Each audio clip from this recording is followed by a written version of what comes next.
గురుకులాల్లో ప్రవీణ్ కుమార్ మూట అని చెప్పి మేడిపల్లి సత్యం ఎమ్మెల్యే ఆరోపించడం. మరి ఫెరోస్ గురుకులాల్లో ప్రారంభించిన ఆయన మూటానే ఈ రోజు ఈ దందా చేస్తున్నట్టు. మరి అధికారులు కాంగ్రెస్ ప్రభుత్వంలో ఉన్నారు కదా, మరి అధికారులు మీ చేతులలో ఎందుకు లేదు? మీరు చెప్పినట్టు ఎందుకు వినట్లేదు? బీఆర్ఎస్ నేత ప్రవీణ్ కుమార్ అప్పుడు గురుకులాల్లో ఫెరోస్ ప్రారంభించి విద్యా వ్యవస్థను బలపరచడానికి ఆయన కృషి చేసిండని అప్పుడు ఆరోపణలు వచ్చినాయి. కాదు అని బీఆర్ఎస్లో కుట్రబడి మళ్ళీ ఇప్పుడు ఆయన బీఆర్ఎస్లో.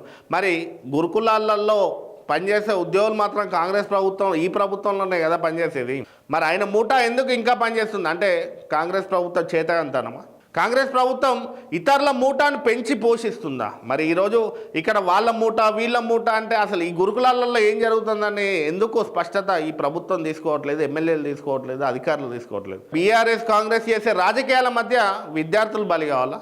ఈరోజు శైలజ అనే అమ్మాయి మృతికి కారణం కాంగ్రెస్ వల్ల బీఆర్ఎస్ వల్ల. మరి నిజంగానే ప్రవీణ్ కుమార్ మూట చేసింది అంటే మరి ఎంక్వైరీ చేసి ప్రవీణ్ కుమార్ మూటపై కేసు నమోదు చేయాలి కదా. ఒక అమ్మాయి మృతికి కారణం ఎవరు అనేది స్పష్టత రావాలి కదా. ఈరోజు హాస్టళ్లలో ఫుడ్ పాయిజన్ అయితే ఒకరి మీద ఒకరు నిందలు వేసుకుంటారు కానీ అసలు దానికి కారణం ఎవడు, కారకుడు ఎవడు, వాడిని జైలుకు పంపాలి, అమ్మాయి కుటుంబాన్ని న్యాయం చేయాలన్న ఆలోచన ఏ నాయకుడికి ఎందుకు ఉండట్లేదు? ఈరోజు ప్రవీణ్ కుమార్ మూట ఉంటే ప్రవీణ్ కుమార్ మూటపై రాష్ట్ర ప్రభుత్వాన్ని చర్యలు తీసుకునే హక్కు లేదా? విచారణ జరిపే సత్తా లేదా?